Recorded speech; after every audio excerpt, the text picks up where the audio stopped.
lo largo de este ciclo se hablará de temas como salud y alimentación en el pasado, precisamente hoy, el origen de la agricultura, recursos marinos y su aprovechamiento, los superalimentos o la dieta en Iberia en el primer milenio, las cocinas en la España romana o en la Edad Media. Y nos acompañarán especialistas de las universidades de Valencia, del Autónoma de Madrid, de Córdoba, junto con compañeros del Consejo Superior de Investigaciones Científicas. Y bueno, puntualmente irán recibiendo información de estas conferencias y esperamos que les gusten y que las disfruten. Y por mi parte únicamente darles las gracias, agradecer su asistencia y bueno, ya sin más cedo la palabra a Susana González Reyero, arqueóloga, especialista en mundo ibérico, investigadora del CSIC y una de las comisarias de la muestra que hará la presentación de la conferencia de esta tarde.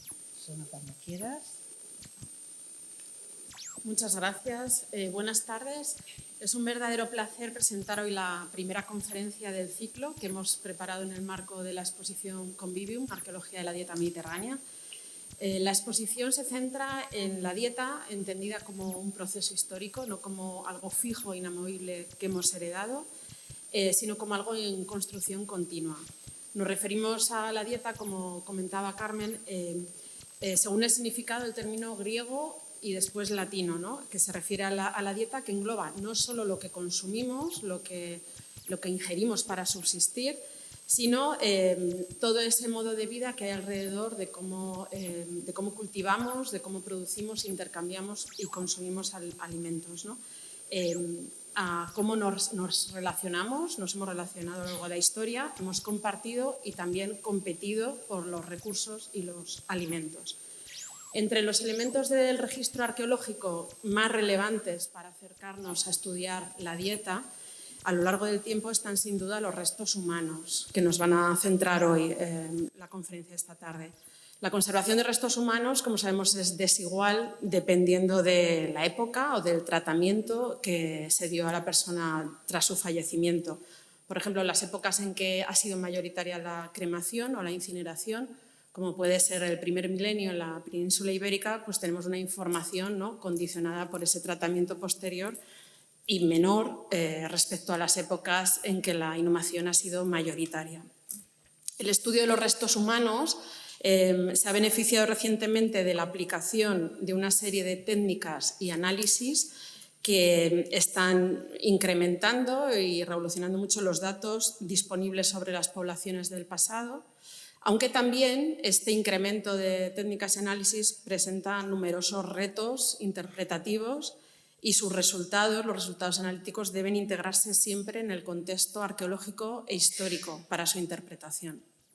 Bueno, de estas cuestiones vamos a hablar esta tarde. Nos va a hablar nuestro conferenciante de hoy, que es Armando González Martín, que es profesor de la Facultad de Ciencias de la Universidad Autónoma de Madrid, donde imparte docencia en antropología física. Armando es coordinador desde hace muchos años del grupo de investigación Laboratorio de Poblaciones del Pasado de esa universidad, la Universidad Autónoma de Madrid. De su extensa trayectoria, bueno, tan solo voy a destacar algunos casos de estudio sobre los que ha trabajado muy extensamente, analizando, entre otros, posibles paleopatologías, de lo que seguro nos hablará hoy, como el asentamiento de la Edad del Bronce de la Encantada en Ciudad Real, el cementerio medieval de la Villa Romana de Beranes en Asturias o el cementerio medieval de San Nicolás en Murcia. Y bueno, sin más, creo que lo mejor es darte la palabra, Armando, así que cuando quieras. Buenas tardes a todas y a todos. Muchas gracias, Carmen, muchas gracias, Susana. Quiero en primer lugar agradecer a esta casa, al Museo Arqueológico Nacional, que haya pensado en que podamos estar aquí hablando hoy con ustedes. Siempre nos recibe con gran cordialidad y con gran amabilidad y para nosotros es un gusto estar aquí. Y, como no, agradecer al comisariado de la exposición que haya propuesto a nuestro grupo, pues ni más ni menos que inaugurar este ciclo de conferencias que está asociado a la exposición. Mucha responsabilidad eso, Menos mal que se programó el lunes la asistencia de alguien, sin ninguna duda, mucho más glamuroso y mucho más interesante, que fue Ferran Adrià. Seguro que fue un acto mucho más concurrido, ya digo que más interesante. No esperen que yo pueda aportar nada de lo que este señor seguramente sí trajo. Fue una pena que no pudiera asistir, pero me hubiera gustado un poco para ver cuál era el tono.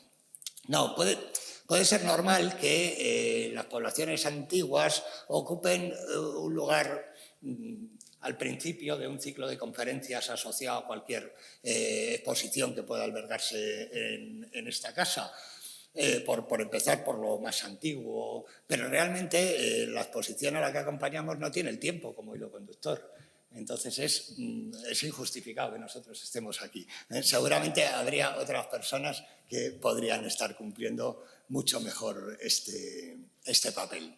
Yo lo que les voy a intentar es hablar de nosotros como especie viva, de los Homo sapiens, de la alimentación, de cuáles son nuestras relaciones en general con la comida, cómo ha sido esa relación a lo largo de nuestra historia natural, de nuestra historia biológica, y les propongo un pequeño índice en la presentación para ir recorriendo, bueno, pues algunas cosas de las que quiero hablar. Empezaré introduciendo esto pues por la parte más antigua y más remota, para detenerme un poco especialmente en algo que pasó hace unos 10.000 años, más o menos, con todos sus matices. Quiero hablarles de restos directos y restos indirectos, para que veamos esa diferencia que mantenemos los que hacemos esta actividad de la arqueobiología entre unas evidencias y las otras, para luego pasar a lo de verdad, aquello de lo que yo puedo hablar un poco más, que es de huesos y de dientes.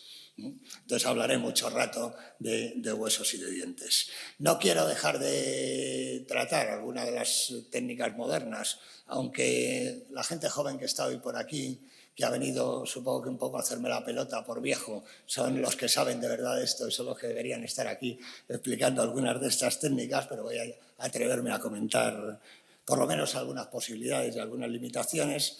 Y en último lugar, pues quiero hablar de algún tema controvertido. De algún tema controvertido desde ese punto de vista de las interpretaciones que nos llevan tanto de los pelos, para que vean hasta qué punto lo que nosotros sabemos es poco, que sería la característica general de lo que podemos aportar a todo esto. Así que, perdón. Vamos a empezar sin perder más tiempo y nos vamos a ir a esa historia más remota que nos va a llevar a hace unos cuantos millones de años.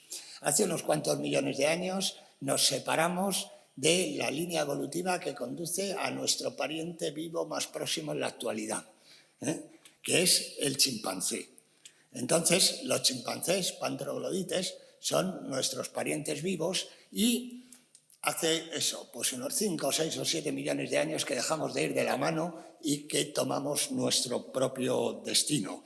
Y ahí pues estamos nosotros, los sapiens, y espero que el señor Adrià pues me perdone haberle tomado como representante de nuestra especie. Pero es que me venía muy bien, estaba el cartel tan a mano. Bien, bueno, pues en este periodo, en esta parte tan larga de nuestra historia biológica o de nuestra historia natural, yo creo que se puede definir nuestra relación con los alimentos con una única palabra, porque la verdad es que es relativamente fácil llegar a una idea de lo que debió pasar. Nuestra relación con los alimentos en esta época debió ser exclusivamente hambre. La historia de la humanidad con respecto a la alimentación debe ser una historia de hambre, de mucha hambre, de mucha escasez. La relación con la comida nunca es una cosa abundante en general, pero en estos tiempos debió ser muy duro conseguirlo. Voy a intentar, además, pues, ver cuál era el planteamiento, de verdad. En el siglo pasado, cuando se trajo a colación esto que se llama la hipótesis del cazador. La hipótesis del cazador daba la idea de que los humanos habíamos evolucionado como seres carnívoros, que gracias a ese consumo de carne habíamos logrado mantener los grupos humanos, evidentemente, fundamentalmente los elementos masculinos de las poblaciones, que eran los que salían a cazar, los que se pegaban, y en esos actos sangrientos iban consiguiendo la carne que sirvió para el gran desarrollo de las poblaciones humanas. Esta idea, que era una idea pues, que encajaba muy bien en el siglo pasado, en los tiempos de la Guerra Fría y estas cosas, pues ahora no la tenemos por tal. Y yo lo primero que quiero hacer es traer aquí algunas imágenes de estas que se pueden conseguir por internet y aprovechar también para recuperar una palabra del diccionario de la Real Academia que a mí me gusta mucho. Porque esto hoy diríamos que hay que llamarlo un bulo o una fake, ¿eh? Pero realmente esto, lo que nos dice nuestro diccionario es que hay que llamarlo una paparrucha. Estas imágenes representan una paparrucha desde el punto de vista de la evolución humana. Probablemente se dio alguna vez un festín caníbal de este tipo, así de sangriento, como lo vemos muchas veces en muchas recreaciones, pero debió ser una situación tremendamente poco frecuente. Generalmente los humanos no tuvimos acceso a estos bichos tan grandes, llenos de carne, tan fresquitos, para devorarlos ahí con toda nuestra tranquilidad. Y solo hace falta reflexionar un poco sobre quiénes eran los primeros Homo para darse cuenta de estas cosas. Cazar, según el diccionario de la Real Academia, sería perseguir clases de animales para cobrarlos, matarlos y luego, evidentemente, acabar devorándolos. Y uno de los representantes de los primeros Homo pues sería alguien que mediría 1 metro o poco más de 1 metro, que pesaría unos 30 o 40 kilos aproximadamente, con una capacidad craneal de unos 600 o 700 centímetros cúbicos, lo que nos da una idea de que sus capacidades intelectuales no serían una cosa para llegar a la luna, aunque bueno, es una capacidad craneal notable, pero no con nuestras capacidades. No podríamos hacer una relación directa con nuestras capacidades actuales. Un índice intermembral de 100, que quiere decir que tendría los brazos igual de largos que las piernas, o sea que serían una cosa así un poco desgarbada y un poco como mal coordinada, y armados, y que me perdonen los prehistoriadores, por favor, de algo que yo denomino pedruscos, no con un ánimo despectivo, sino con un ánimo descriptivo. Realmente sus armas consistirían en una cantidad de pedruscos o pequeñas herramientas que pudieran fabricar para esto. Entonces yo me pregunto, ¿esto sería suficiente para competir con los grandes predadores por las piezas de caza? ¿Esto sería suficiente para batir un elefante o un rinoceronte como aparecía en las paparruchas en forma de imagen anteriores? Pues seguramente no. Seguramente esto funcionaba de otra manera. Y lo que había que hacer era esperar a que los grandes predadores hicieran su trabajo, que son quienes lo pueden hacer. Y una vez que estos individuos hicieran su tarea, pues habría que esperar a que llegaran otros que van después en la cola y que también serían más fuertes que nosotros y que estarían delante a la hora de hacer este trabajo. Y seguramente no serían los únicos, porque habría más. Con estos igual los pedruscos ya empezaban a intimidar, y ya podíamos hacer alguna cosa. Pero realmente donde estaría nuestra parte sería aquí. Aquí, cuando empezáramos a descubrir que dentro de esos cadáveres que llamamos carcasas hay un recurso nutricional riquísimo que nos va a servir además para cosas insospechadas en este momento, que es la médula ósea, el tuétano. Bien, cuando lográramos hacer interaccionar los pedruscos con las carcasas de la sabana y nuestra capacidad craneal ya sería la suficiente para observar que la pervivencia de estos restos en un estado, llamemos comestible, puede ser relativamente larga, pues de unos cuantos días, en función del tamaño y de cómo estén depositados, como dice esta imagen, pues seguramente quebraríamos esta idea de la hipótesis del cazador, porque esa caza abundante, predecible y segura no sería tal, y pasaríamos a un mundo mucho menos romántico, sin ninguna duda, que sería el mundo del carroñeo, en el que lo que sería de verdad abundante, predecible y seguro sería carroñear esas carcasas tan abundantes en la sabana, que nos proporcionarían además un recurso, como digo, de primer orden. Un recurso que nos ha proporcionado en nuestra historia biológica algo insospechado.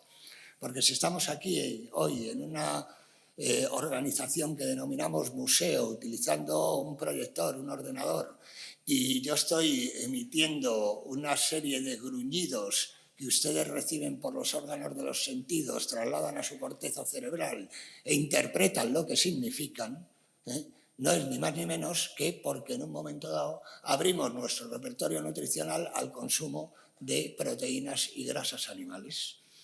Y ahí establecimos un equilibrio nuevo entre unas cosas que llamamos órganos energéticamente caros. El intestino y el cerebro son dos órganos energéticamente caros que compiten por los recursos. Una dieta basada o que incluya proteínas y grasas animales puede permitir hacer cierto recorte en la longitud del tubo digestivo, y si ese recorte lo invertimos bien en encéfalo, lo que vamos a conseguir es que ese aumento encefálico nos dé cada vez más aptitudes para cazar más, con lo cual conseguiremos más carne, con lo cual nos crecerá más el encéfalo y meternos en un circuito realimentado que en unos pocos millones de años ha dado lo que somos ahora. Estos seres cabezones con 1.400 centímetros de capacidad craneal y capaces de hacer lo que estamos haciendo hoy, de entendernos a base de estos gruñidos con un lenguaje de doble articulación de significado y de significante, con un pensamiento complejo, hipotético, deductivo y todas estas cosas que nos caracterizan como especie biológica. Seguramente lo único que hay debajo de todas esas posibilidades es un cambio nutricional. Es una manera distinta, una manera nueva de obtener nuestros recursos. También quiero hablar de otra de esas paparruchas, que es el sistema este de la caza y recolección. Pero no porque el sistema de la caza y recolección sea algo negativo, sino porque creo que está mal nombrado. Si vamos al relato etnográfico, y vemos lo que observan los antropólogos culturales de los grupos de cazadores-recolectores actuales, nos van a proporcionar como conclusión que tanto en lo que se refiere al contenido calórico como al peso total de los alimentos, la parte gruesa la obtenemos de la recolección y no de la caza. De hecho, como ven ahí, lo que se describe sobre la carne es que los cazadores pues, tienen la pericia que tienen y vuelven muchas veces con las manos vacías. Pero es que además esto de la recolección y la caza, que es como deberíamos nombrarlo de verdad, si fuéramos honestos con el papel de cada una de las dos cosas, tenemos que tener en cuenta que no es algo de los hombres del grupo, porque la recolección es un trabajo fundamentalmente femenino y la caza fundamentalmente masculino.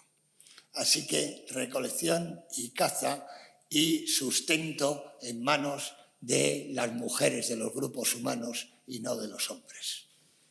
En este sistema, como digo, de la caza y la recolección, sistema que nos está sirviendo durante un montón de años, durante millones de años, porque realmente esto deja de existir como sistema básico de alimentación hace 4 días.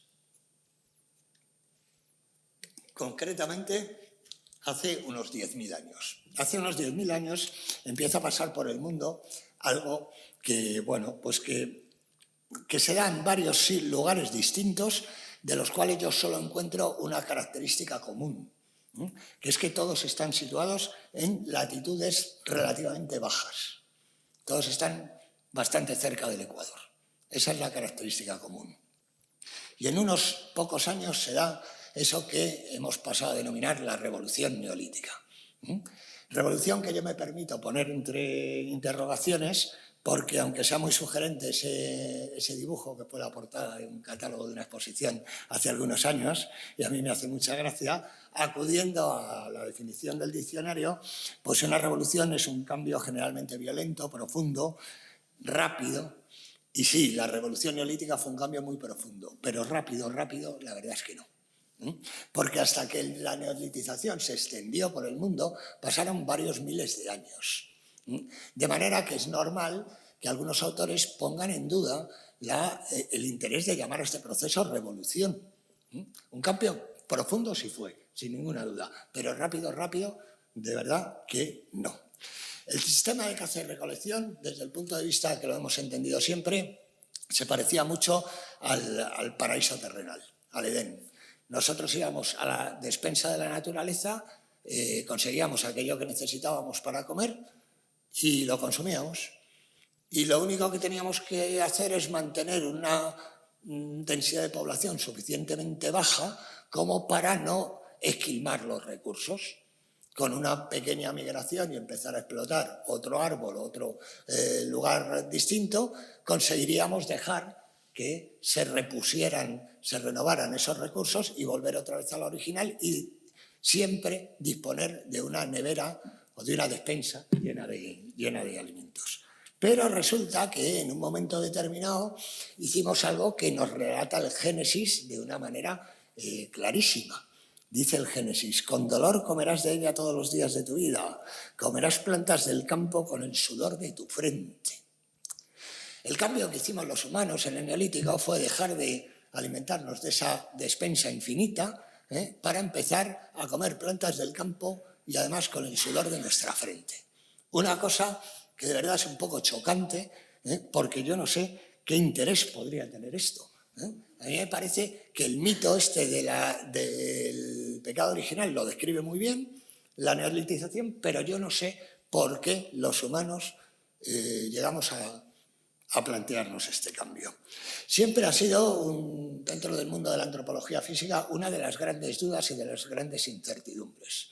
El neolítico es un cambio que acaba suponiendo una mejora o un empobrecimiento de las condiciones de vida de las poblaciones. Bueno, pues esto es una de las preguntas sin respuesta a las que voy a plantear hoy, porque realmente lo que hemos sabido a través de esta duda es algo que caracteriza mucho a nuestra disciplina, que es que los mismos datos empíricos pueden servir para demostrar o desmentir una hipótesis y la contraria. Y eso nos lo dice, curiosamente, un trabajo, fíjense, de la misma cabecera que el que he puesto antes de los tejidos energéticamente caros. Me hace gracia porque siempre son las revistas buenas las que acaparan los trabajos interesantes. Bueno, pues cuando se publicó esto de la paradoja osteológica fue un verdadero shock, porque nos dimos cuenta de que el dato que tengamos da igual porque nos sirve para demostrar lo que nos dé la gana. Siempre podemos encontrar un escenario que explique perfectamente por qué los datos que tenemos son los que son o los resultados que tenemos son los que son, aunque las hipótesis sean completamente no diferentes, sino opuestas. Es decir, no hemos llegado a concluir si la transición al neolítico, eso de comer plantas del campo con el sudor de nuestra frente, es una mejora o un empobrecimiento de nuestras condiciones de vida. Y ahí seguimos, Seguimos sin tener una respuesta clara para esto. La otra posibilidad es que no fuera una opción. Es decir, que las poblaciones humanas no nos viéramos ante la posibilidad de decidir si queríamos seguir cazando y recolectando o nos lanzábamos a la agricultura, sino que fuera una obligación. Porque ahora que estamos tan sensibilizados con el cambio climático, pues sabemos que hay un periodo justo al final de las glaciaciones, que es el de reciente, en el que hay una serie de oscilaciones climáticas, en especial en el hemisferio norte, que en unos pocos, entre comillas, unos pocos miles de años, se dan unos cambios, esto que nos cuentan ahora tanto los meteorólogos, de la anomalía de las temperaturas. Bueno, pues se dan anomalías de las temperaturas que duran siglos y siglos, y que probablemente lo que hicieron fue comprometer la productividad vegetal y anular de alguna manera la posibilidad de seguir manteniéndonos a base de recolección, que ya he dicho que es lo importante, lo de la caza es lo anecdótico.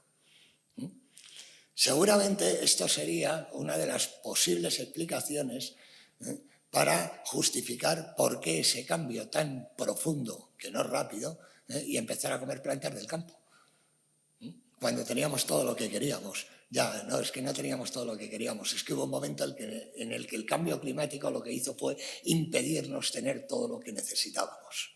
Y entonces tuvimos que cambiar de estrategia ecológica, de relación con las especies de nuestro medio. Pero bueno, yo de lo que quiero hablarles es de otra cosa, no les voy a aburrir más con esta presentación histórica, que lo único que pretendía era pues, que conocieran un poco lo poco ortodoxos que somos en nuestro grupo hablando de estas cosas, para que supieran lo que viene después. Y lo que viene después es realmente cuando nosotros queremos hablar de la dieta de las poblaciones antiguas, ¿por dónde tiramos? ¿Cuáles son nuestras vías de aproximación? Y ahí, evidentemente, hay que hablar de una disciplina que se llama paleopatología. La paleopatología es el estudio de la salud y la enfermedad en el pasado, así de forma genérica. Es una ciencia histórico-médica, lo cual ya me desacredita por completo para estar aquí, porque yo no tengo formación de partida ni histórica ni médica. Es verdad que alguno de los miembros de nuestro grupo estaría aquí de una manera mucho más justificada. Es verdad que yo pues, me he calentado un poco la cabeza y he reflexionado un poco sobre estos temas y me puedo considerar un iniciado. Pero lo que sí puedo aportar es algo que tiene relación con las fuentes a partir de las cuales nosotros obtenemos la información. Porque por un lado están esos restos biológicos que forman parte de ese centro de interés nuestro que denominamos genéricamente arqueobiología, todo lo que tiene que ver con restos de seres vivos que vivieron en tiempos anteriores y que recuperamos a través de esas actividades arqueológicas, ¿no? Y de otras muchas fuentes que son muy diversas y alguna repasaremos. En general, nosotros hablamos de restos directos, que es esa parte arqueobiológica que nos gusta a nosotros denominar así, y de restos indirectos. Esta exposición a la que acompañamos está llena de restos indirectos. Prácticamente todo lo que tiene son restos indirectos. Yo, en vez de coger algo de aquí de la exposición, pues he cogido una cosa de las publicaciones de algo relativamente reciente, que son esos objetos que hay ahí, que, bueno, podemos saber qué significan, pero que entendemos mucho mejor si los relacionamos con esa inferencia. Y sobre todo, si podemos analizar su contenido y llegamos a la conclusión que en algún momento de la historia esos objetos contuvieron leche de rumiantes. Eso lo que quiere decir es que realmente lo que estamos estudiando es la alimentación de las poblaciones antiguas, a través de un objeto concreto y haciendo, como digo, la inferencia esa de ponerlo al lado del bebé en la fotografía. Pero es que resulta que esos mismos objetos, además, aparecen asociados a tumbas de individuos no adultos, de individuos infantiles. Entonces, cuando de verdad empieza a tomar sentido ese resto indirecto, es cuando nosotros lo podemos relacionar con unos restos directos concretos. Porque ahí tenemos a un niño, pues por las dimensiones del depósito, vean que el ancho es medio metro, pues un niño de unos pocos años, de 2 o 3 años, algo así, con una única evidencia, que es que el niño está muerto. Entonces ya podemos empezar a integrar esos conocimientos y realmente hablar de esa alimentación en las poblaciones antiguas. Los restos directos, son de esos que nos ocupamos, son en el 99,99% de las ocasiones huesos y dientes. Nosotros generalmente vemos huesos y dientes. Se habla mucho de otro tipo de cosas, de las momias. Bueno, pues el 0,01%. Al final, lo que tenemos encima de nuestras mesas son infinitas colecciones de huesos y de dientes que nos ocupamos de limpiar con mucho cuidado, de recontar una y mil veces, de intentar individualizar en la medida que podemos, pero generalmente contamos con o bien nuestra propia participación en las excavaciones arqueológicas o bien una documentación de campo que han hecho los profesionales de la materia que nos proporcionan y que nos facilitan mucho la tarea. Y quería decirles además que puede ser tan informativa su presencia como su ausencia, porque de vez en cuando nos encontramos casos como este. Este es un caso muy interesante porque es notablemente antiguo, estoy hablando de hace 1.800.000 años, y es un fósil de un yacimiento que se llama Dmanisi, que está en la República de Georgia, al sur del Cáucaso. Bien, pues este individuo, como ven, está absolutamente desdentado. Y eso de estar desdentado ha permitido a algunos hacer interpretaciones muy interesantes sobre la evolución de algunos aspectos sociales y culturales. Concretamente se habla del comportamiento humanitario desinteresado. Es decir, lo que se plantea es que a este individuo alguien le tuvo que masticar los alimentos. Bueno, eso o alguna otra estrategia. Tenemos que tener en cuenta que hace 1.800.000 años no disponíamos todavía de fuego. No controlábamos el fuego. El fuego es algo muy saludable porque bueno, nos ayuda a defendernos, nos da calor, nos ayuda también a tratar los alimentos y los hace mucho más sabrosos, pero sobre todo los hace mucho más blanditos. La prueba la hemos conocido todos. Las cosas crudas son mucho más difíciles de ingerir. De manera que este tipo de cosas que son muy difícilmente demostrables son planteamientos que usan algunos y están hechos a través de inferencias que se hacen sobre cómo nos relacionamos con los alimentos. En este caso, cómo nos relacionamos con los alimentos si no nos queda ni un diente. Cosa que debió ser, pues, generalmente frecuente, bastante frecuente. En cualquier caso, siempre que vamos a hacer un estudio de alimentación, lo primero que nos vamos a fijar es en los dientes. Yo he cogido un ejemplo de la semana pasada de una nota de prensa que viene del Centro de Evolución Humana de Burgos, y un estudio revela las prácticas dietéticas y lo que hacen es analizar dientes de unos cuantos individuos. Siempre nuestro objeto de atención para hablar de alimentación, en primera instancia, van a ser los dientes. ¿Por qué los dientes? Bueno, pues porque los dientes son el primer elemento de nuestra anatomía que entra en contacto con los alimentos. Yo hago esta dicotomía muy intensamente entre dientes y huesos y dientes. Es que los dientes y los huesos son cosas distintas. Los dientes no son huesos. Los dientes son una parte del sistema digestivo. Comparten con los huesos una característica, que es que son tejidos biomineralizados. Y esos tejidos biomineralizados tienen la capacidad de resistir al paso del tiempo, con lo cual los encontramos en las excavaciones arqueológicas. Pero no son una parte del esqueleto ni tienen nada que ver con el sistema locomotor, son una parte del sistema digestivo. Entonces es normal, desde esta perspectiva, que a lo primero que miremos sea a los dientes si queremos saber algo de nuestra relación con los alimentos. El caso, el que hablaba de Georgia, pues ya digo que justamente lo que tiene es ausencia de dientes, eso que llamamos pérdida dental premortem. Una cosa pues que nos va pasando a unos y a otros con la edad, porque forma parte de la edad, es una de las variables que influye en esto. La pérdida dental premortem generalmente está debida a prácticamente una única causa, que es la causa esa que nos ha llevado a todos a hoy, en el siglo XXI, alguna vez al dentista. Porque ¿quién no ha tenido alguna vez alguna de estas cosas, o quién no ha sido tratado con un empaste, o quién no ha sufrido la extracción de una pieza dental por tener caries? Bueno, pues las caries son probablemente el signo patológico, la enfermedad más frecuente en todas las poblaciones antiguas. Junto con la artrosis articular, las artrosis en las articulaciones, lo que más encontramos son caries. Las caries son una enfermedad que tendría una diversidad de causas muy grandes, porque evidentemente habría una parte de sensibilidad individual, cada uno podemos tener un esmalte más o menos resistente. Hay un efecto de microorganismos que tienen también que ver con la higiene. La higiene es muy distinta en unos grupos humanos y en otros, en función de las cronologías y de las localizaciones. El tiempo, como decía algo antes, es algo importante, porque cuanto más tiempo usemos nuestra dentición, pues más fácil es que acabemos perdiendo alguna pieza, pero hay algo que sabemos que es clave, que es la composición de la dieta. La composición de la dieta, cuando se basa fundamentalmente en carbohidratos, es mucho más favorable a la aparición de esas caries.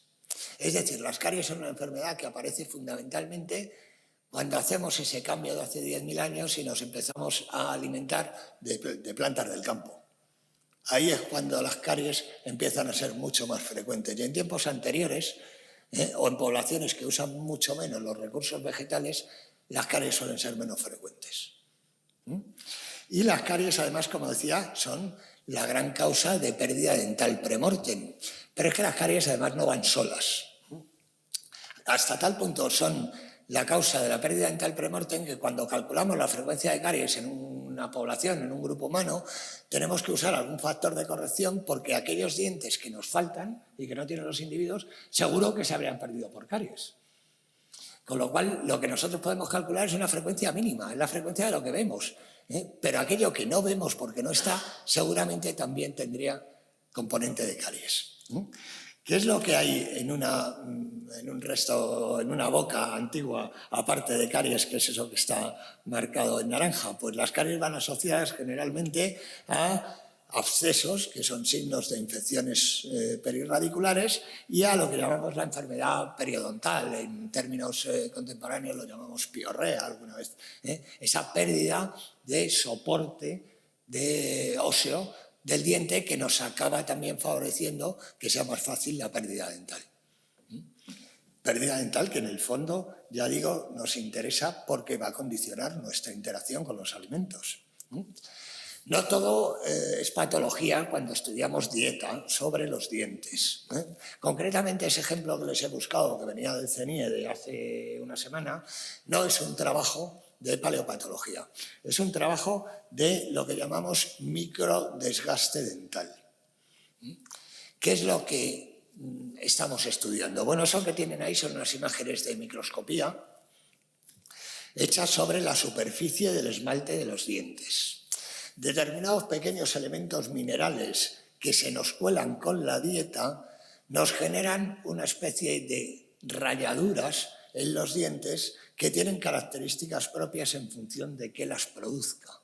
Por ejemplo, las pueden producir residuos de las piedras de moler antiguas, que dejan un pequeño residuo mineral que puede contribuir a esa estriación dental.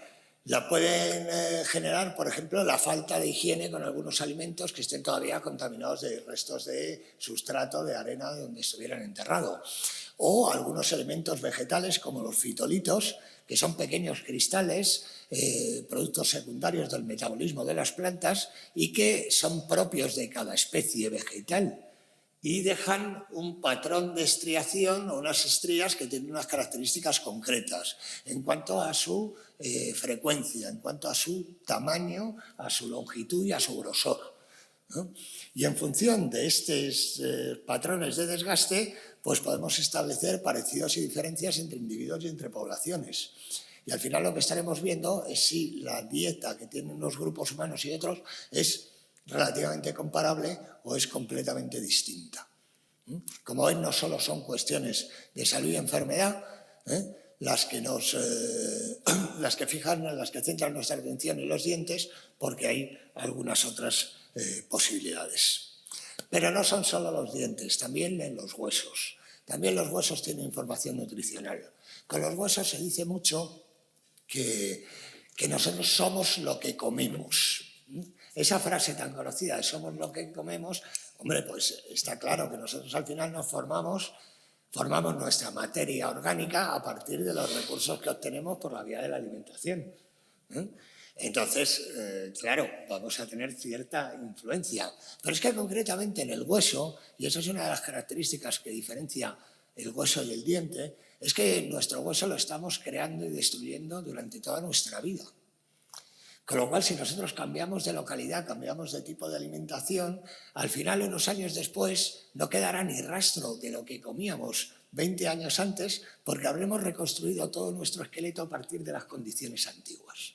Es decir, que los huesos, que están compuestos por dos tipos de sustancias diferentes, una parte de proteínas, fundamentalmente colágeno, y otra parte mineral, van a recoger la experiencia nuestra de cara a nuestro ambiente de los últimos 10 o 15 años aproximadamente.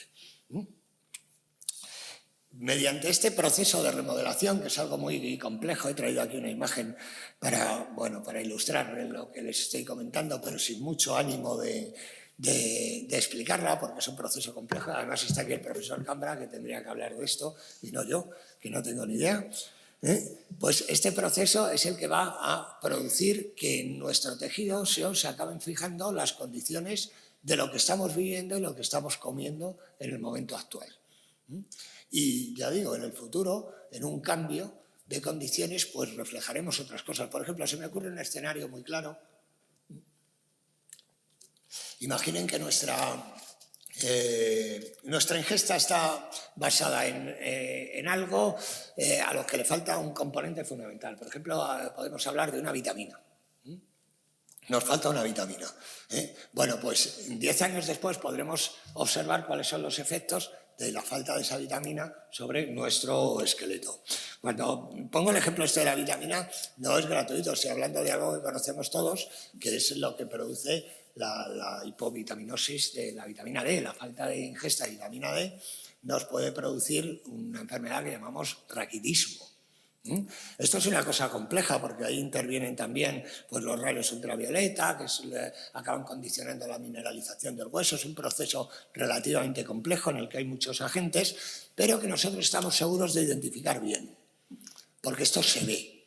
Se ve porque ese problema en la mineralización del hueso lo que acaba produciendo es un reblandecimiento del hueso, con lo cual el hueso cambia de forma y nosotros 1000, 2000 o 3000 años después lo podemos ver en los huesos que encontramos en las excavaciones arqueológicas. Es decir, es claramente perceptible por nosotros.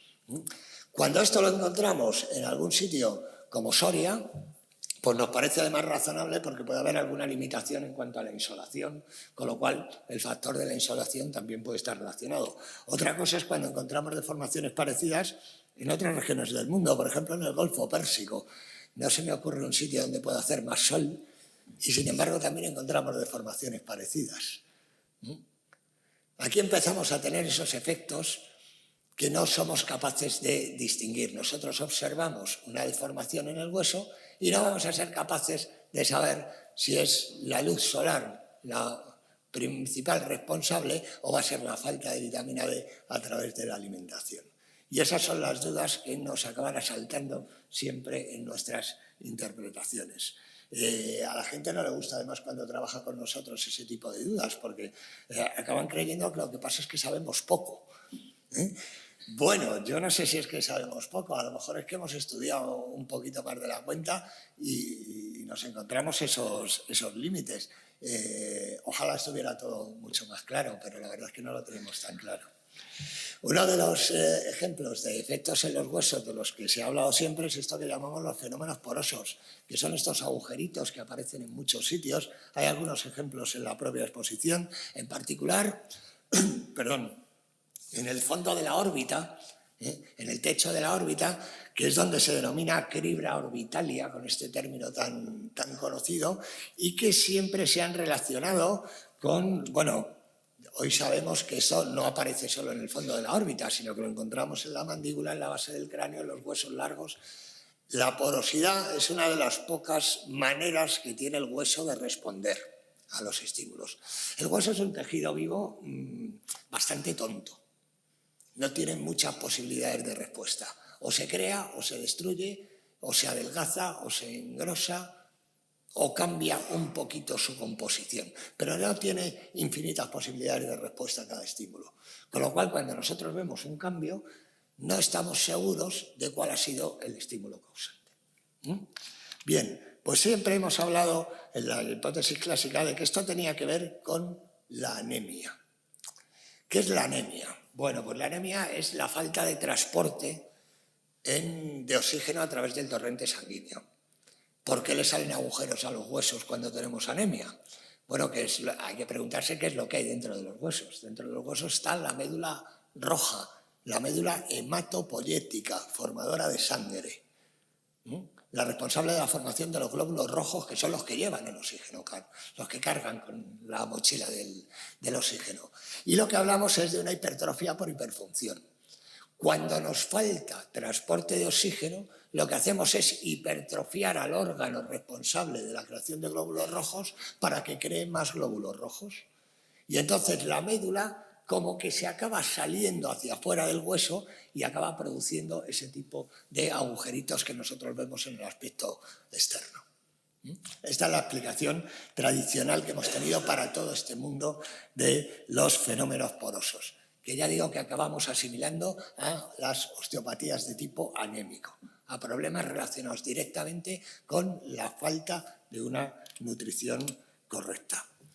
El ejemplo de la imagen que ilustra la conferencia de hoy también es muy interesante porque tiene otro de los signos muy comunes y muy conocidos.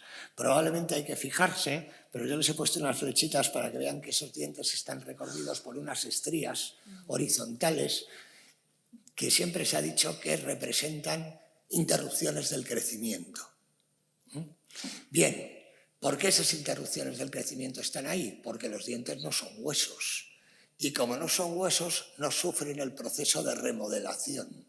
Y eso que les ha pasado a los dientes cuando se estaban formando, lo tenemos hasta el final de nuestra vida. Muchas veces se habla de los dientes como la caja negra del organismo. Es aquello que registra de una manera muy precisa lo que nos ha ido pasando. Bien, pues esas líneas, que se llaman líneas de hipoplasia del esmalte, representan, como digo, algún tipo de interrupciones en el proceso normal de crecimiento de los dientes, que se interpreta que están relacionadas con interrupciones del proceso normal de crecimiento de los individuos. ¿Cuál es el problema? Pues el problema, como veremos ahora, si nos da tiempo, es que son muy inespecíficas y que no sabemos exactamente a lo que responden. Voy a hablar de dos palabras de métodos y técnicas del siglo XXI, que ya digo que soy muy osado estando aquí quien está. Si usamos la parte de la química del hueso basada en lo orgánico, obtenemos un tipo de análisis, o aplicamos un tipo de análisis que son los que llamamos isótopos estables. Si vamos a la parte inorgánica, a la parte mineral, usamos algo que es el análisis de oligoelementos, los mal llamados elementos traza. ¿Cómo usamos esto? Bueno, pues esto lo usamos de la siguiente manera. Los oligoelementos, hay una serie de elementos que se asocian a un extremo de la cadena trófica y otros a otro extremo. Es decir, unos se acumulan según vamos pasando escalones de la cadena trófica y otros se pierden. De forma que bario, estroncio y magnesio son más frecuentes en herbívoros que en carnívoros, más numerosos. Y cobre y zinc son más numerosos en los carnívoros que en los herbívoros. Con una combinación de estos elementos podemos llegar a establecer comparaciones entre unos grupos humanos y otros y acabar conociendo hasta qué punto los recursos cárnicos eran importantes en su dieta. Los isótopos estables nos dan más información. Generalmente se usan isótopos estables de carbono y de nitrógeno. Se usan esas unidades que figuran ahí en los ejes, el delta de nitrógeno 15 y el delta de carbono 13. El carbono nos habla de si los recursos están inclinados hacia la parte terrestre o hacia la parte marina, y el nitrógeno nos habla del nivel en la cadena trófica. De manera que cuanto más depredador es uno, mayor valor de nitrógeno tendrá. Esto también hay que tener en cuenta que hay que compararlo con la fauna de los propios yacimientos. No son datos que sean comparables en términos generales a nivel mundial. Entonces hay que tener claro en los yacimientos, pues hay que tener, aquí tenemos una serie de herbívoros, generalmente lo que aparece en los yacimientos son cabras, ovejas, vacas. Luego tenemos como ejemplos de omnívoros cerdos y jabalíes y perros y gatos como ejemplos de carnívoros. Aquí abajo están los herbívoros, los omnívoros están un poco en medio y los gatitos están por aquí arriba. Y en este caso, pues los humanos están muy arriba. Es decir, que estos señores debían ser importantes consumidores de carne en este ejemplo concreto que les he traído. Y además, como los huesos, les vuelvo a insistir, no son dientes y los dientes no son huesos, pues nosotros podemos coger en un mismo individuo muestras procedentes de distintos momentos de su desarrollo. Porque si yo uso el primer molar está creciendo hacia los 3 años. Entonces lo que va a haber dentro en su composición química va a reflejar lo que el individuo comía a los 3 años. Y el segundo molar reflejará lo mismo de los 8 a los 10. y el tercer molar de los 12 a los 14 y el hueso de los 10 últimos años. Entonces puedo conseguir hasta 4 muestras que me hagan un recorrido a lo largo de la vida de cada individuo, de manera que yo pueda comparar cuáles son los valores de estos isótopos y de estos oligoelementos en distintos momentos de la vida.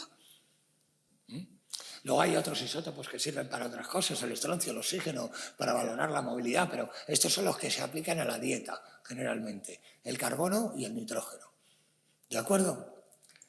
Bien, pues dicho esto, habría que decir ¿para qué sirve esto? Pues esto sirve, por ejemplo, para ver cómo cambia con la edad nuestra posición con respecto a estos valores de los isótopos. Porque si ven aquí, cuando somos muy pequeñitos, que son estos primeros puntos del eje de la edad, que es el eje inferior, los valores son muy altos. Y luego esto va cambiando con el tiempo. ¿Por qué cambia con el tiempo? ¿De qué nos alimentamos cuando somos bebés? De leche materna, ¿no? Y la leche materna, ¿qué tiene como composición? Proteína animal, fundamentalmente. Los bebés nos comportamos como superdepredadores. Lo que estamos haciendo es comernos a nuestras madres. Literalmente. Literalmente. Y damos señales isotópicas de superdepredador. ¿Qué es lo que pasa? Pues que van pasando los años y ya a partir de los 3, 4, 5 años vemos cómo los valores se van asimilando y se van apareciendo más a la variabilidad de los adultos. Eso lo que nos está indicando es cuál es el momento en el que suspendemos la lactancia materna y empezamos a complementar la alimentación. Y eso también es variable en distintos grupos humanos. Y es una cuestión de esas culturales que tanto nos gusta intentar entender y que tan difícil nos resulta a través del ejercicio de los propios huesos. Bien, de hecho, nosotros tenemos esta señal de nitrógeno cuando está al máximo el aporte de leche materna. En cuanto el aporte de leche materna empieza a descender y aumenta lo que complementamos en la alimentación, nuestros valores de nitrógeno responden descendiendo y alcanzando la asíntota de esa media de los valores adultos que se van a alcanzar más adelante. La otra técnica no es química, sino molecular. Tendría que ver con eso que llamamos los análisis del ADN, de manera popular, que ahora se están aplicando a eso que tenemos ahí en esa parte de los dientes, que no es ni más ni menos que lo que llamamos sarro, el cálculo dental. El cálculo dental son restos calcificados de los alimentos que hemos ingerido y contienen material molecular de las especies de origen. De manera que ahora estamos utilizando este tipo de evidencias para hacer análisis que nos permitan también establecer parecidos y diferencias entre unas poblaciones y otras. Por ejemplo, en un trabajo clásico pero muy conocido, relativamente reciente, clásico porque estas cosas corren mucho, pues se estudian diferentes cronologías, diferentes poblaciones de distintas cronologías en la península itálica para llegar a concluir que en principio los cazadores-recolectores del Paleolítico comen todos de una manera bastante parecida.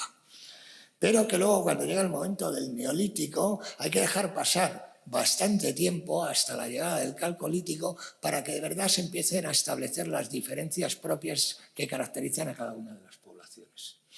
Es decir, que el cambio al Neolítico no supone una diversificación inmediata en los grupos humanos. La gente sigue comiendo de una manera muy parecida.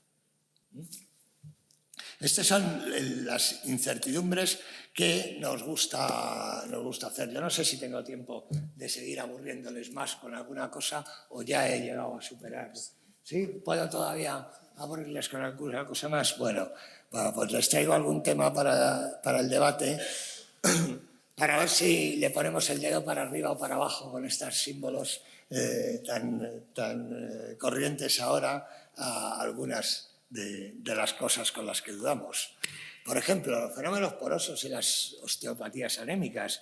Yo les he contado la visión tradicional, pero hoy, si tenemos que hacer lo que a nosotros nos gusta hacer en paleopatología, que es una cosa que llamamos el diagnóstico diferencial, lo que hace un médico cuando nos trata a nosotros, cuál puede ser el origen de un signo o en la medicina actual de un síntoma concreto, pues para esto de los fenómenos porosos tendríamos que empezar a incluir un repertorio enorme de posibles influencias. Unas tienen que ver con la herencia, otras tienen que ver con el ambiente, otras tienen que ver con la alimentación. Pero tendríamos que poner a prueba y confirmar o desmentir cada una de todas estas que yo he querido incluir ahí, sin que podamos hacerlo.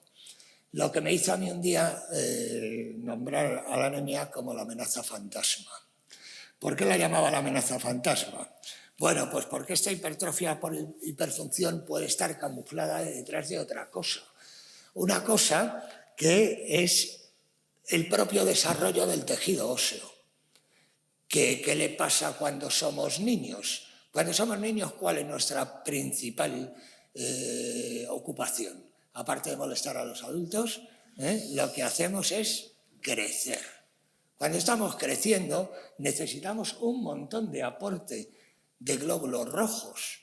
Nuestro tejido sanguíneo se tiene que duplicar cada pocos años en volumen. Pues es que probablemente la porosidad esa de la hipertrofia del órgano responsable en los bebés sea muy natural, porque se tienen que duplicar cada poco tiempo. De hecho, en los bebés el esqueleto no es un órgano del sistema locomotor, porque no nos vale ni siquiera para sujetarnos. El esqueleto es un órgano formador de glóbulos rojos en exclusiva. Entonces, ¿por qué no va a tener porosidad? Todo esto nos hacía plantearnos que este tipo de cosas pues, no eran una absoluta realidad y además pues, teníamos muchos argumentos. Se contradice con las frecuencias que observamos, la especificidad es baja, está ese papel de la remodelación que nunca sabemos, pero incluso es que podemos encontrar que determinadas situaciones que nada tienen que ver con malnutrición, sino que tienen que ver con infección, también generan una especie de secuestro de hierro, una ferropenia fisiológica para controlar el crecimiento de los parásitos. Entonces nosotros, no voluntariamente, sino nuestro organismo controla el hierro circulante para que el parásito tenga dificultades para crecer. ¿A cambio de qué? Pues de que nosotros suframos algo que para nosotros es superable, que es una anemia ferropénica. Bien, este tipo de dudas nos hizo llegar pues al establecimiento de una hipótesis, que es que entre el transporte de oxígeno y esa médula hematopoyética, ahí tiene que haber una relación que tiene que ser, digamos, normal. Si es normal, nuestro desarrollo será normal. Si es muy negativo, generará alguna enfermedad concreta, HP, son las siglas de hiperestosis porótica, un signo concreto. Y si no, lo que hará será ralentizar nuestro desarrollo, hacer que crezcamos un poquito más despacio o que no lleguemos tan lejos. Bien, pues todo esto sería ¿a costa de qué? Pues de mantener la función que necesitamos, que es la de que crezca nuestro tejido sanguíneo, aunque comprometamos esa parte estructural de la dureza o la solidez de nuestros huesos. Perdón. De manera que solo serían patológicas unas situaciones concretas, mientras que otras serían indicadores de desarrollo. O como planteábamos en otra teoría mucho más elaborada, cómo a lo largo del desarrollo distintos periodos de salud e enfermedad pueden ir haciendo que unos signos porosos se vayan transformando en otros o que incluso que acaben por desaparecer. Si nosotros hemos sufrido una enfermedad de muy niños, a lo mejor no presentamos ninguna porosidad de adultos, porque ese proceso de remodelación lo que ha hecho ha sido acabar borrando los signos del esqueleto. Vamos, que básicamente, como ven, no tenemos ni idea de estas cosas. Que le damos muchas vueltas, pero no tenemos una respuesta única para nuestros problemas. Otra más, la inespecificidad de los signos y las líneas de hipoplasia del esmalte. Bueno, como está aquí Robles, con quien he discutido mucho de estos, me podrá hacer hasta alguna pregunta comprometida. Siempre se ha dicho que la hipoplasia del esmalte es una interrupción del desarrollo. Bien, esto se ha asociado con trastornos alimentarios o con algún tipo de problemas, pero Nosotros lo que sabemos cuando tenemos un individuo encima de nuestra mesa, lo único que sabemos de verdad es que ese individuo está muerto. Y la gente generalmente se muere de algo. Ruego me perdonen que trate este tema en estos términos, pero bueno, son los términos habituales en los que trabajamos nosotros porque nos parece que es lo mejor. Y aunque no sea siempre nuestro objetivo saber cuál es la causa de la muerte, es más, en paleopatología la causa de la muerte bueno, es una cosa del mundo forense, pero a nosotros no nos interesa especialmente cuál es la causa última de la muerte. Pues es interesante reflexionar sobre ello. Concretamente, cuando tenemos niños encima de nuestra mesa, hay que plantearse de qué mueren los niños. Porque nosotros vemos que esta frecuencia de líneas de hipoplasia del esmalte se concentra muy claramente en unas edades concretas, hacia los 3, 4, 5 años.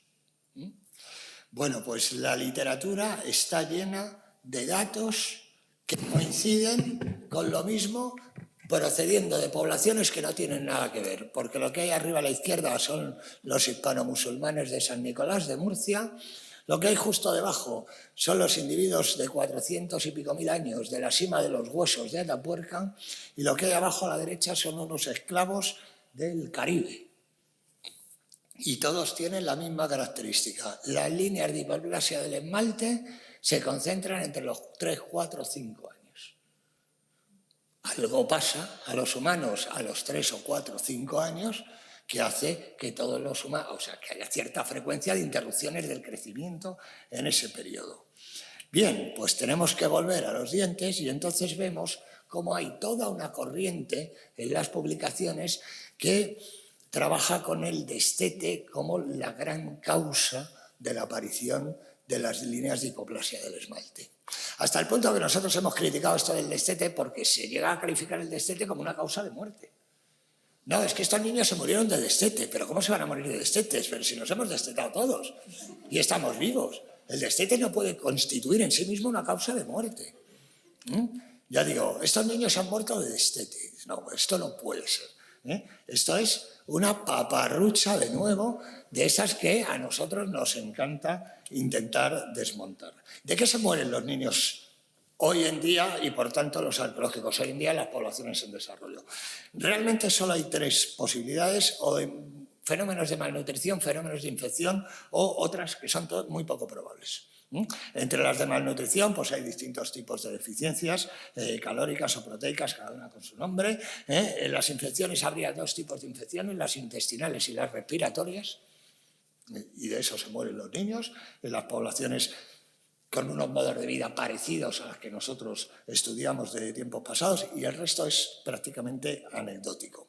Cuando nosotros nos planteamos esto y vemos que lo que tenemos delante es un individuo en desarrollo que fracasa en su desarrollo, más que tender a pensar que hay una causa como el destete, que es el motivo del deceso correspondiente, lo que planteamos es que el niño se enfrenta a algo que llamamos el complejo ecológico malnutrición-infección, que tiene un efecto sinérgico y además que tiene un efecto que se realimenta, porque cuando uno está desnutrido es más fácil que se infecte y cuando uno está infectado es más fácil que caiga en la desnutrición. Esto lo que ocurre es que coincide con el momento del destete, pero no es solo una cuestión nutricional, porque es que el destete no es solo una cuestión nutricional. El destete es un cambio de relación física entre las mamás y los bebés. Los bebés empiezan a corretear por el suelo, tocan las guarrerías, se meten las manos en la boca y se infectan. Entonces no podemos diferenciar qué parte es nutricional y qué parte es infecciosa. Lo que sí sabemos es que alguien desnutrido se infecta fácilmente y alguien infectado puede caer en una desnutrición. ¿Pero qué quedamos? ¿En 50-50? ¿Los repartimos a partes iguales? Pues en principio sí, porque no tenemos ningún argumento que nos permita decir el 70 es de una causa y el 30 es de otra. Sabemos que hay 2 causas que están relacionadas y que funcionan juntas. ¿Por qué es un mito el destete? Pues como digo, porque no es un fenómeno nutricional exclusivamente, porque la hipoplasia del esmalte como indicador, recuerden que los dientes son dientes y no huesos, que reflejan lo que hay en ese momento en el que se están formando y que luego no cambian con el paso del tiempo. Solo se pueden formar líneas de hipoplasia del esmalte cuando los dientes están creciendo. La hipoplasia no informa sobre lo que pasa antes y sobre lo que pasa después. Y como el crecimiento de los dientes es algo que funciona de manera muy parecida entre los humanos, obtenemos como resultado que me da igual los humanos de Atapuerca de 400.000 años que los musulmanes de Murcia, que los esclavos del Caribe, todos acaban teniendo líneas de hipoplasia. ¿Cuándo? Cuando las líneas de hipoplasia se pueden formar, cuando se están formando los dientes. Las líneas de hipoplasia no me dicen nada sobre los 7 años. ¿Por qué? Porque a los 7 años no hay coronas dentales en formación, no hay tejido dental en formación. De manera que con lo que correlaciona de verdad la frecuencia de hipoplasia del esmalte es con la formación de los dientes. Seguramente el niño tendría problemas antes, y si sobrevive a la formación de esas coronas con las líneas, tendría problemas después.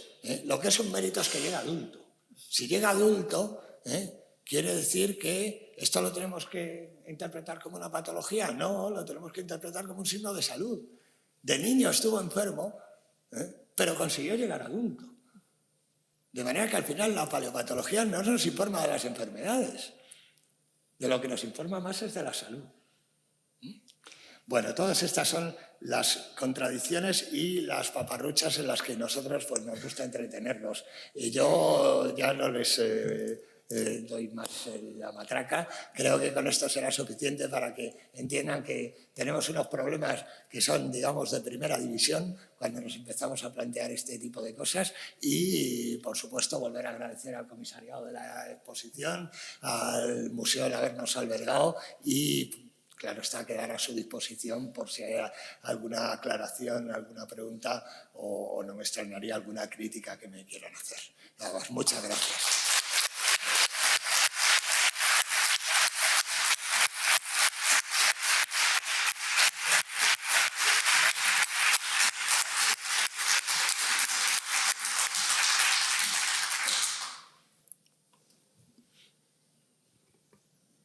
Bueno, seguro que hay alguna pregunta entre todos. Creo que sí.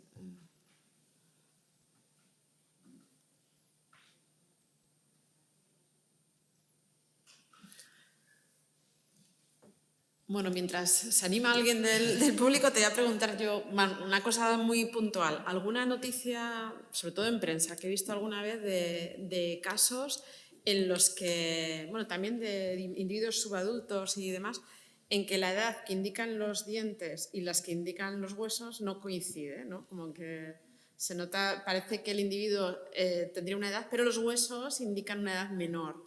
¿Esto es un caso relacionado con lo que has comentado, como que el hueso se inhibe, ¿no? O sea, para favorecer... ¿O cómo lo...? En el fondo vuelve a ser lo mismo, es que los huesos no son dientes.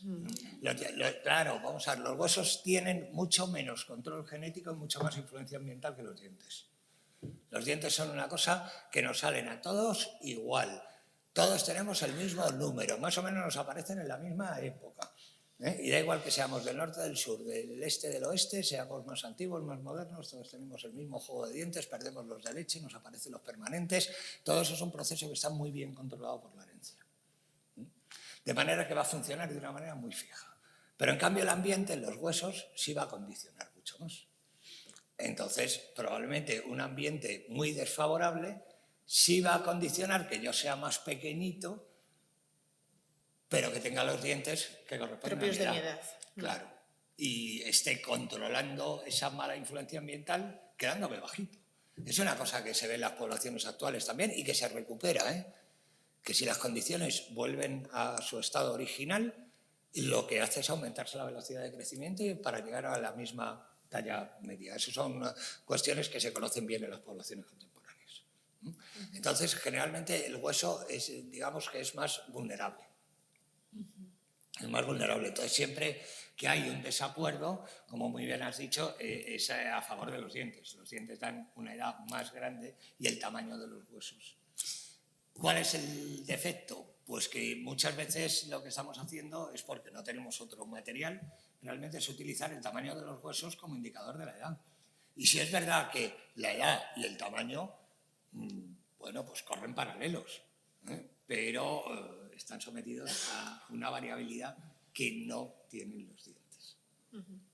Entonces, no es un buen indicador de edad o de muerte para los esqueletos infantiles el tamaño de los huesos largos en particular. Pero en cambio la calcificación o la erupción dental funciona bastante mejor.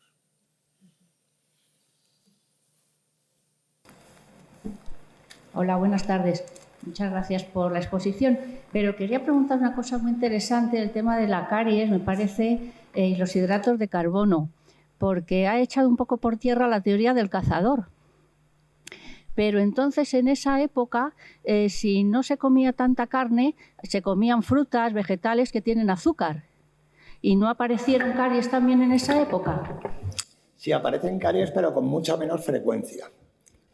O sea, cuando empiezan a aparecer caries de manera masiva es cuando la gente empieza a alimentarse básicamente de harina de cereal, de arroz, de maíz, de trigo, como alimento base, prácticamente sin otro aporte.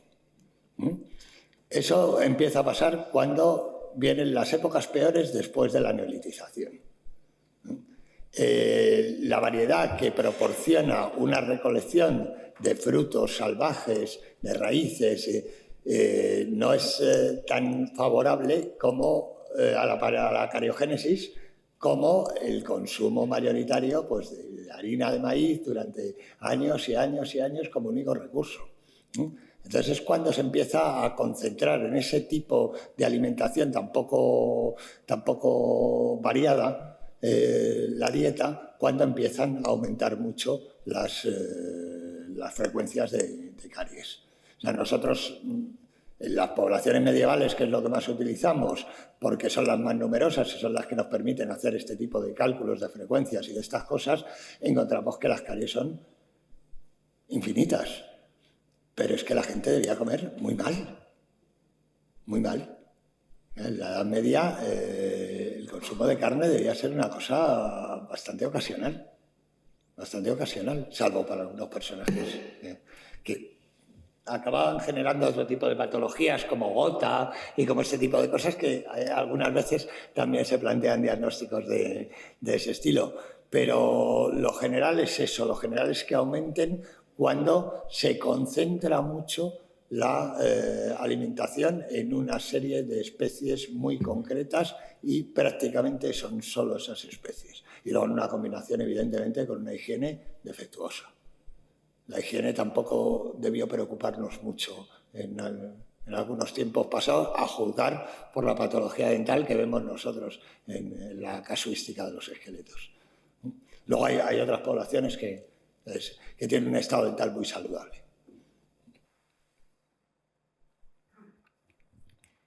Bueno, lo primero, muchas gracias, Armando, por tu charla, que yo creo que ha sido muy interesante y que ha abierto muchas perspectivas y muchos interrogantes, que creo que es lo que quería. Yo iba a preguntarte una cosa justo en relación con lo que acabas de comentar. Y es que, bueno, tú has empezado la charla hablando del hambre. Y efectivamente también en la exposición es uno de los temas que hemos querido destacar. O sea, que hablar que realmente la historia de la humanidad es una historia de carestías, de un tipo o de otro. Lo otro son episodios muy aislados. Entonces, lo que te quería preguntar es si, igual que hay esas evidencias que se pueden poner en relación con mala nutrición, desnutrición, hambre, carencias, ¿qué evidencias llevan al extremo contrario, al exceso? Y si tenéis algún contexto en el que hayáis podido comparar en un mismo contexto geográfico, en una misma área, en un mismo momento, diferencias sociales a través de esa lectura de los huesos y de los dientes. Gracias, Almudena. Por empezar por el principio, voy a poner un caso aquí que por mi universidad considera que es una crítica, pero como hay aquí compañeros que me conocen bien, en el grado de nutrición humana y dietética de mi universidad y en el grado de ciencia y tecnología de los alimentos, no se habla del hambre. Es una cosa absolutamente curiosa. Se habla mucho del sobrepeso, de la obesidad, del Michelin y de esas cosas que tanto nos preocupan, que son las que generan también algún tipo de beneficio industrial. Se habla mucho de seguridad alimentaria, de que los alimentos que comemos en el súper sean seguros, pero no se habla de seguridad alimentaria desde el punto de vista de que todos podamos ir al súper a comer algo. Es una cosa chocante. Y bueno, pues yo estoy en una universidad que considero bastante moderna, pero no forma parte de los planes de estudio el hambre. El hambre es una cosa que pretendemos olvidar, aunque tenga que ver con 800 millones de personas, que son los malnutridos, los desnutridos para ser respetuoso con el término en la actualidad. Disminuyen en porcentaje, pero disminuyen en porcentaje porque la población aumenta exponencialmente. Pero llevan siendo 800 millones de desnutridos desde que somos 4.000 millones, desde que éramos 4.000 millones en la Tierra. Ahora somos 8.000 y claro, son la mitad en porcentaje, pero siguen siendo 800 millones. Bueno, pues de eso no se habla en los grados de nutrición humana y dietética ni de ciencia y tecnología de los alimentos. Así que, en cuanto al efecto contrario, bueno, el efecto contrario, nosotros tenemos un problema, que es que con los esqueletos creemos encontrar algunos signos que nos indican desnutrición, pero tenemos mal controlado detectar a través del esqueleto la obesidad, que también tiene que aparecer en el esqueleto, pero es una cosa que no tenemos resuelto. Es decir, podemos hablar de que la nutrición no ha sido la adecuada a través de algunos de estos signos. Podemos calcular la talla, pero difícilmente podemos calcular el peso para hablar del índice de masa corporal, que es el parámetro habitual con el que los antropólogos valoramos el estado nutricional de la gente. Entonces, el tema del peso a través del esqueleto no lo tenemos resuelto. Hay algunos intentos. Se usa, en algunos trabajos se usa el diámetro de la cabeza del fémur, pero no se han hecho grandes comprobaciones en poblaciones documentadas con edad conocida, porque las poblaciones documentadas actuales están formadas por gente muy mayor. Entonces, claro, la gente se muere a unas edades que no tienen nada que ver con cómo se moría esta gente. Entonces, eso del peso no lo tenemos bien controlado. Con lo cual, desde el punto de vista morfológico o anatómico, no. Desde el punto de vista de la química del hueso, sí. Los análisis de isótopos sí dan en algunas ocasiones alguna relación que se puede establecer entre grupos humanos concretos y consumos más altos de proteínas. O dentro de un cementerio, individuos que sí consumen más proteínas. Y eso, si lo podemos relacionar con otro tipo de evidencias culturales, como pueden ser los ajuares funerarios, las estructuras funerarias, pues sí nos pueden dar alguna idea de la estratificación social. Pero es que la estratificación social no fosiliza, es que nosotros tenemos un problema. Es que los esqueletos son esqueletos de humanos, entonces es muy difícil que nosotros, por nosotros solos, sin vuestra colaboración, podamos llegar a determinar un indicador de desigualdad social. Eso lo tenemos que hacer conjuntamente. Si no lo hacemos conjuntamente, no tendremos éxito nunca. Los isótopos sí están dando algún resultado positivo.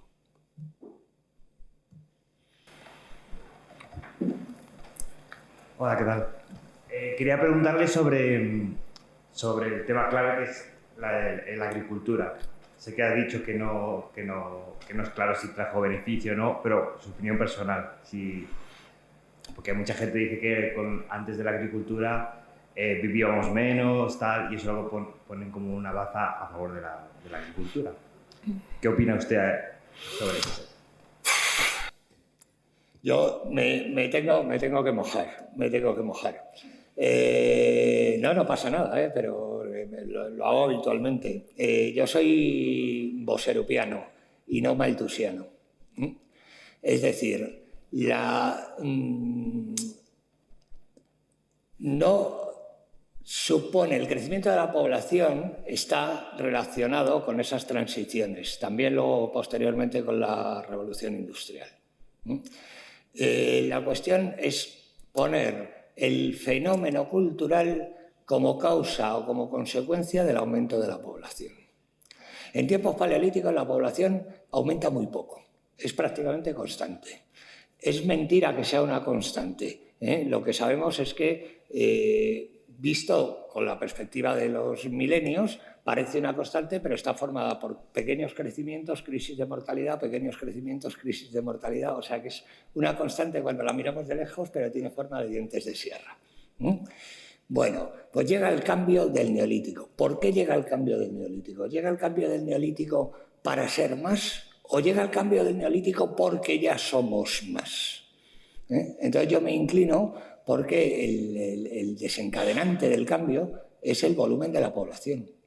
La población empieza a crecer muy despacito, pero llega a superar la capacidad de carga del sistema. Y o cambiamos de tecnología para obtener los alimentos o empezamos a morirnos de hambre. Entonces es el aumento de la población el que desencadena el cambio. La explicación alternativa, la malthusiana, es el cambio el que provoca que aumente la población. Hasta el punto que se genera una catástrofe cuando la población rebasa la capacidad de carga. Entonces, para mí, la cuestión es que nosotros nos vamos adaptando con nuevas tecnologías al crecimiento de la población para evitar ese tipo de catástrofes. Pero la que nos empuja es el crecimiento de la población. El crecimiento de la población hace que lleguemos al límite de los recursos. Y nosotros tenemos la capacidad de provocar un cambio ecológico, que es dejar de lado la caza y la recolección y empezar a controlar la reproducción de los animales y las plantas, que es en lo que consiste la agricultura y la ganadería.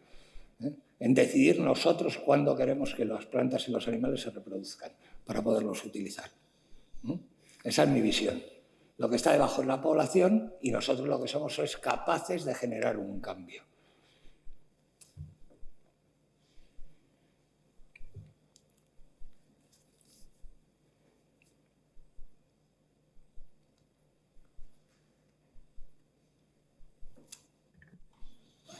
¿Alguna pregunta más? ¿No? Bueno, pues muchísimas gracias, Armando, por su conferencia de hoy, que yo creo que ha sido interesantísima y nada, y hasta la próxima. Te tengamos por aquí. Muchas gracias.